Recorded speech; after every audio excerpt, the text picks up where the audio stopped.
Salut à tous, c'est Terrien. Aujourd'hui, à l'aide de mon Spider-Cat, je vais vous présenter un produit trop badass. Un chargeur 5 portes bagnole, ouais. Alors nous revoilà pour juste le packaging de l'appareil. Donc on place à l'unboxing.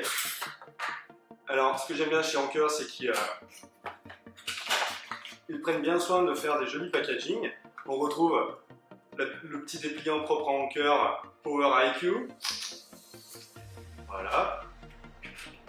Donc, lorsqu'on déballe, on tombe bien évidemment sur l'appareil, qui est vraiment bien fini, bien joli, bien propre, avec un petit adhésif pour coller sur le port de la voiture, qui s'adapte sur la partie postérieure, la petite notice, et voilà, place au test. Alors nous revoilà dans ma voiture, donc comme on peut le voir, j'ai branché le chargeur au port allume-cigare avec 5 devices. Donc une petite enceinte Bluetooth, un casque Bluetooth qu'on voit bien en train de charger, mon smartphone, un OnePlus One qui est aussi en train de charger. Là comme on peut le voir, on va charger à 100% dans 36 minutes, ce qui indique bien quand même une bonne intensité de charge.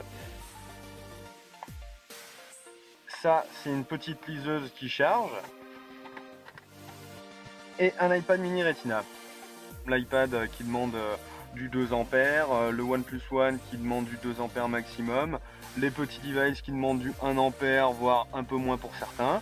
Et on va voir que quand même, ça charge quand même pas mal vite, à une bonne intensité. Je peux voir qu'il y a 1691 mAh de charge.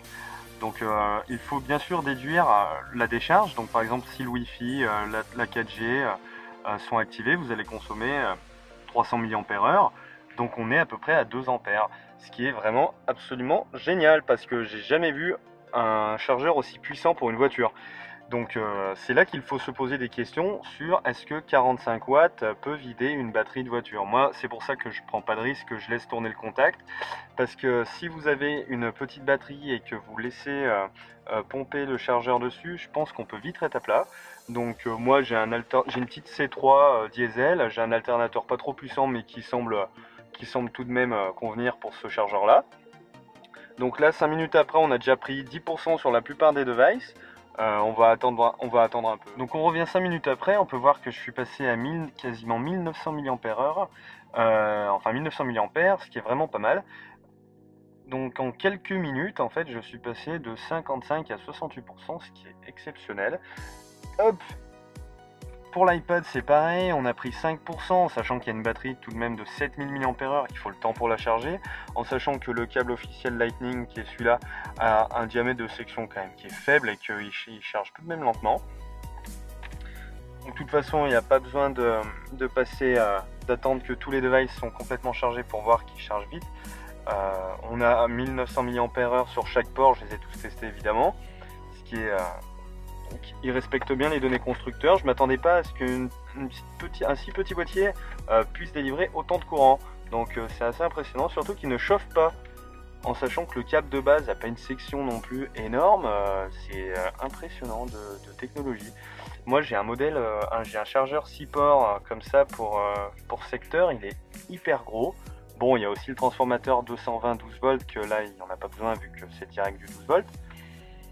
Donc c'est un bel objet, bien fini. Voilà, allez, on va passer aux conclusions.